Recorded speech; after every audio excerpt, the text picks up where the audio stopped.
Good evening, YouTube. Ty, Metalhead Weatherman here. Hopefully, you guys are doing well. Today's been a pretty interesting day when we look at the severe weather reports. Because out west it's been pretty active. Quite a few wind reports.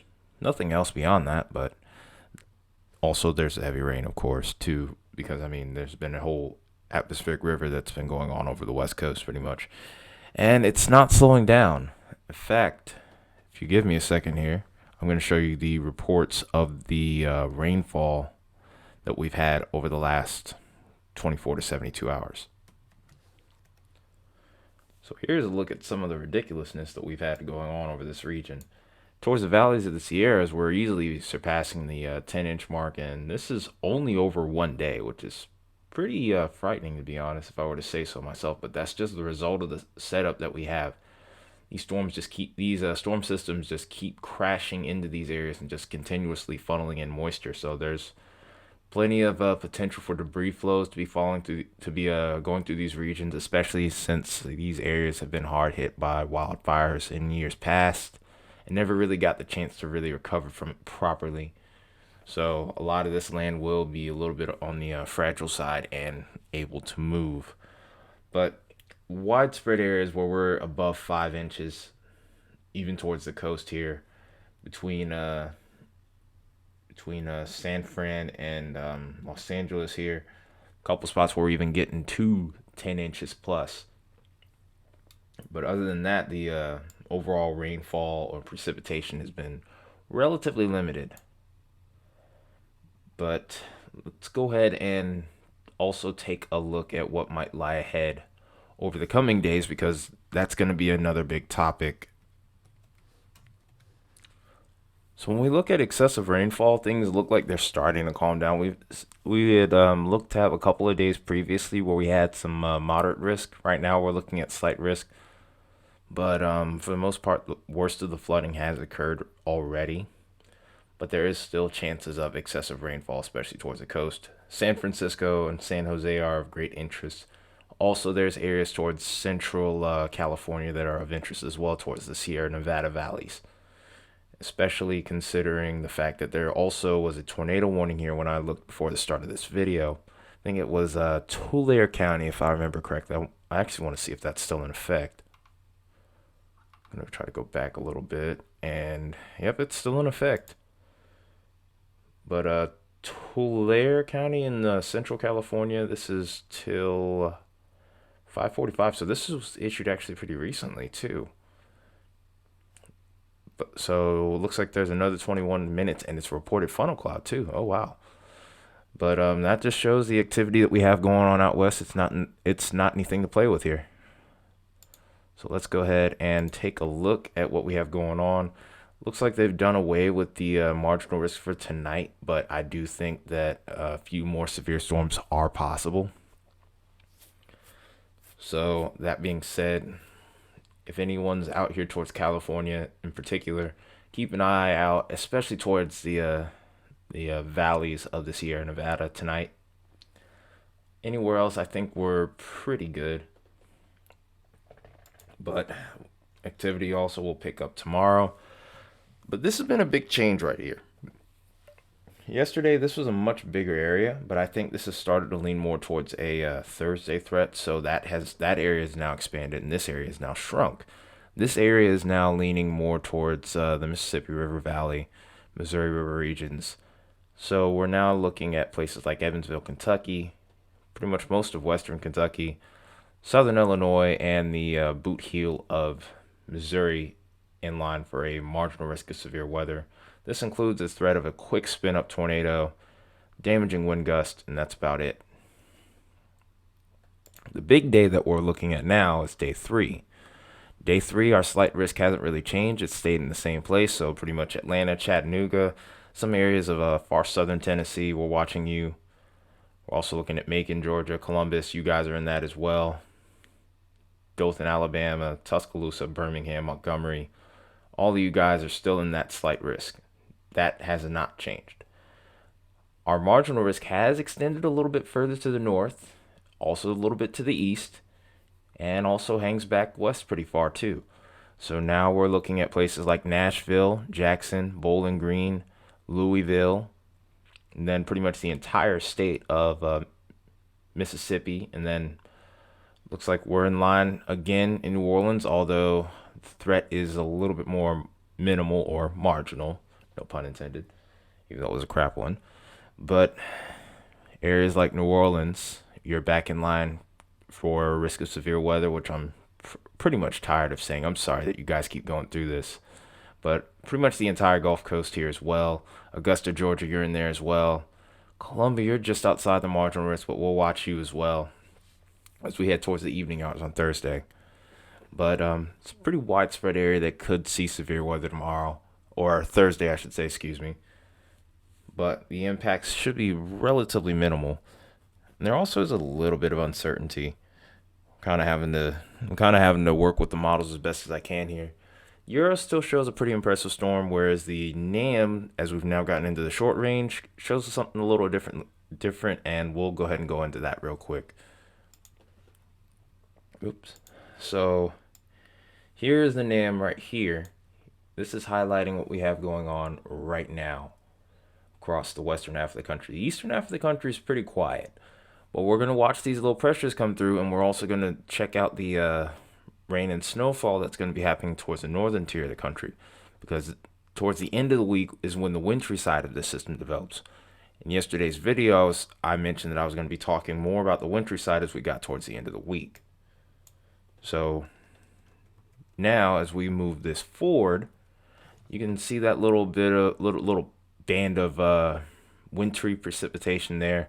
It's a little mixture of everything. It looks like rain, sleet, ice, and a little bit of snow.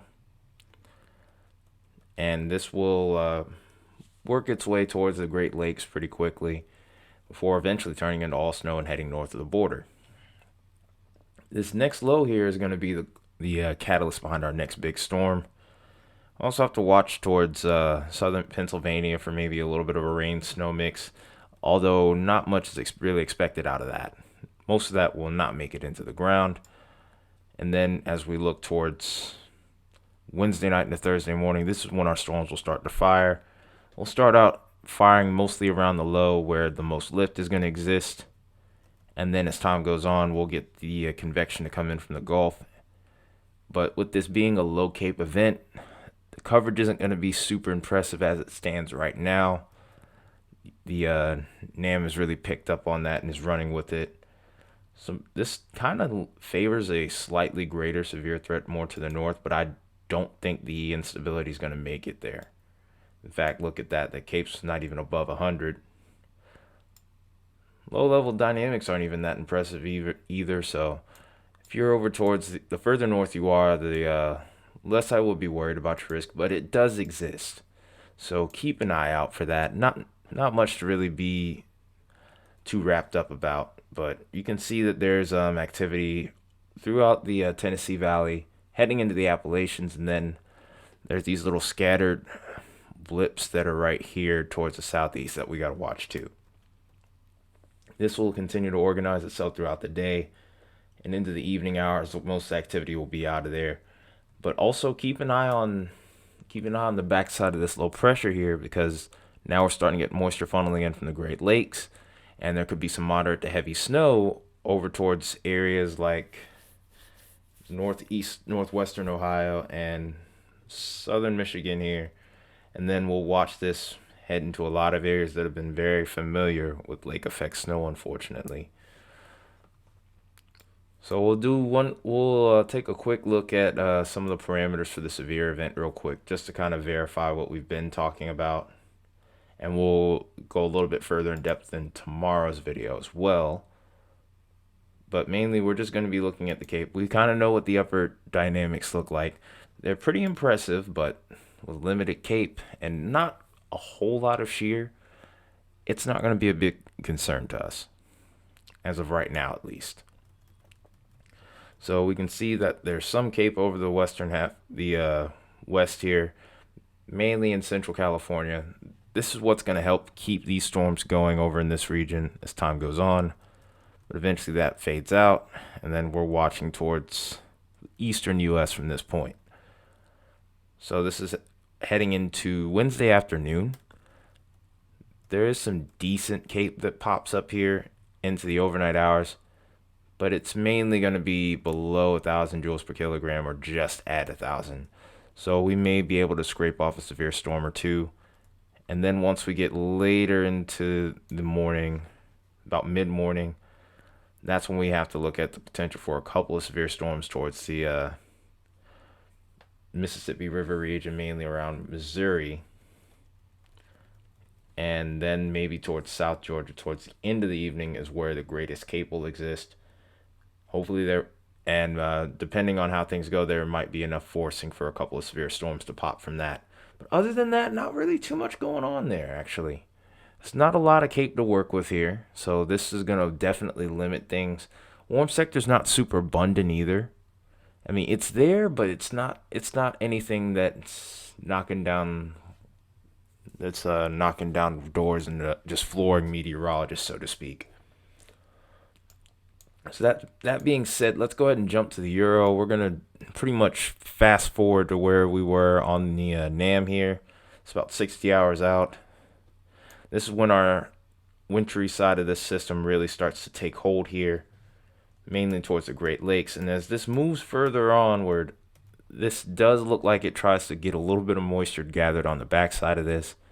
And we could see a little bit of rain and snow develop towards the mid-Atlantic. But this is also going to turn into a classic case where that moisture starts to outrun the colder temperatures. And ultimately, the snow for some of the more interior regions is going to be minimal. This looks mostly like a lake effect snow event, but we will have to watch and see if another piece of energy pops in behind it while this cold air digs further to the south. Because you can see this right here, this where I'm pointing is the 540 line. This is our 32-degree line, basically. And look how far south that's gone. It's an interesting variable, so should a system come in from Canada, a couple of places may wind up with some snow that may not be used to it or expecting it. How much snow is still in question. So speaking of which, let's go ahead and actually look at what our totals could be with this. So here are the main models we like to look at for wintry weather. Of course, we'll look at the blend of models too towards the end. But for the most part, other than the Sierra Nevadas, which we already know are getting hammered and will continue to probably be hammered, not a whole lot going on here. It does look like at this point, though, now we're starting to get that snow a little bit further east of the Rockies here. We're looking like we're getting a little bit more action towards Denver. We're getting a little bit of action towards eastern Wyoming here as well.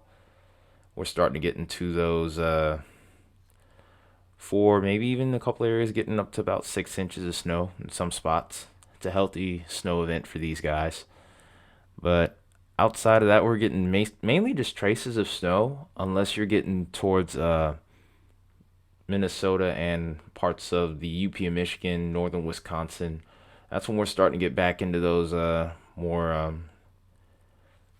realistic totals where we're getting to about an inch, maybe 2 inches in some spots. There is a little pocket here that may develop where we could see snow in Kansas and Missouri. Only the Euro has shown that, though, so far. We'll have to see what the GFS and the Canadian are showing us. There is a potential for another swath of snow here, and this was also highlighted. This right here was actually highlighted by the NAM that we were just looking at, which I find interesting. This does kind of coincide with it, considering that it's on the Great Lakes, and a lot of that moisture flow is going to be coming from there. So this heavy snow band does kind of verify to me right now. So we'll have to watch this area. Some areas around north and northeastern Ohio could be seeing up to about 6 inches. We also have to look towards West Virginia, of course. This area could get some pretty significant snow, up to about 4 to 6 inches or more even in some spots. Same can be said towards the Appalachians. Like I said before, though, the further we get into the interior northeast, towards central New York, central Pennsylvania, we're starting to get more to those trace amounts of snow, maybe up to an inch at best. And then, of course, once we get to the Adirondack, the mountains up towards the northeast, that's when the snow really starts to pick back up once more. We make our comparison to the Canadian here. It's a pretty similar look. Slightly higher snowfall totals towards the Sierras, but that's of no surprise. And actually the Canadian does pick up on a little something, but that's more so towards Missouri than it is Kansas here. It's a little bit more generous with this snow band that tries to formulate over Minnesota and Wisconsin here. But other than that, it's pretty identical. There's going to be these little small discrepancies in the models here. GFS does show something here too for this little snow band that tries to develop around Kansas and Missouri. We'll have to see what that ends up bringing. That leaves a little bit of an element of unknown for you guys over here, so we'll just keep an eye out. This could be gone by the next model run too, so don't read too far into this. It's going to be a little bit of a nowcast situation for you guys there. As far as what happens further up north, I'm thinking that there will be a snow band that pops up here, but it might get hampered a bit by rain and maybe a little bit of ice too. But it's pretty much the same thing as far as the Ohio Valley is concerned, especially close to the Great Lakes here, and also around West Virginia and the Appalachians. We'll have to watch that too. But other than that, these three models are pretty much verifying with each other. So we'll look at the ice totals as well, because there is some potential for ice around this region here, and I am a little bit concerned about that. I don't think it'll amount to more than what these guys can handle here, but we'll make sure we cover that as well. So here's our swath of ice here. We're mainly looking at about maybe close to 1/10 of an inch of ice. That's a worst case scenario, if anything at all. 1/10 of an inch of ice will make the roads a little bit more treacherous, but if treated well, it shouldn't be a problem for you guys. And up towards this region, you'll have plenty of salt trucks to work with. If this were to happen a little bit further south, say towards where I live, then that becomes a problem. So we make our comparison to the Canadian. Canadian's a little bit more aggressive with ice, albeit while the totals are still the same, there's a couple more spots that are more inclined to getting ice as well. And then when we compare it to the GFS, mainly we're looking at a line that's a little bit further south, but for the most part, it's relatively identical. There are a couple spots that are popping up here towards the northeast, which we'll have to keep an eye on, but most of these are going to be towards the mountains. Maybe towards the valleys of the mountains, there could be a little bit of freezing rain to keep an eye out for. And mainly the Euro and the GFS are picking up on this.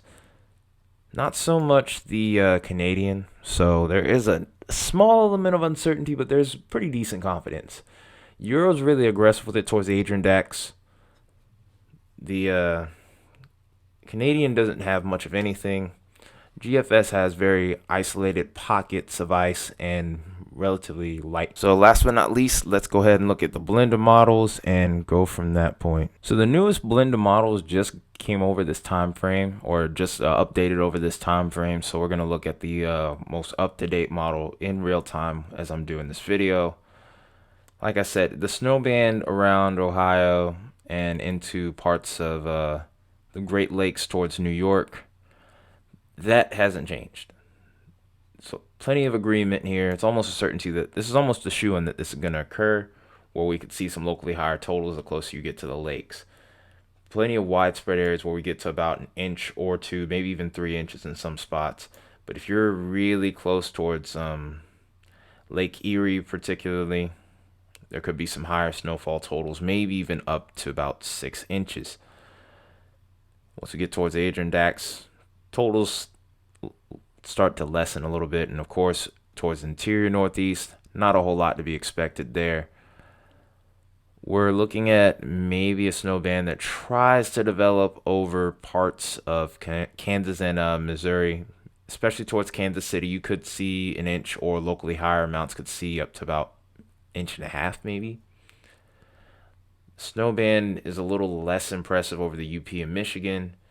And of course, we already know what's going on out west and over towards the Appalachians as well.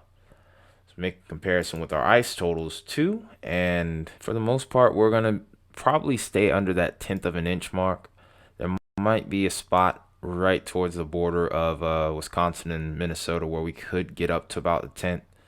And then, of course, towards the northern and northeastern regions, New York, could be slightly higher ice totals there. But other than that, I'm not too concerned about the ice threat here. Obviously, some of the global models tend to be more aggressive with this than others, so that's why we compare them all. We don't want to scare people just because we see one really bad run when the rest may not be so bad.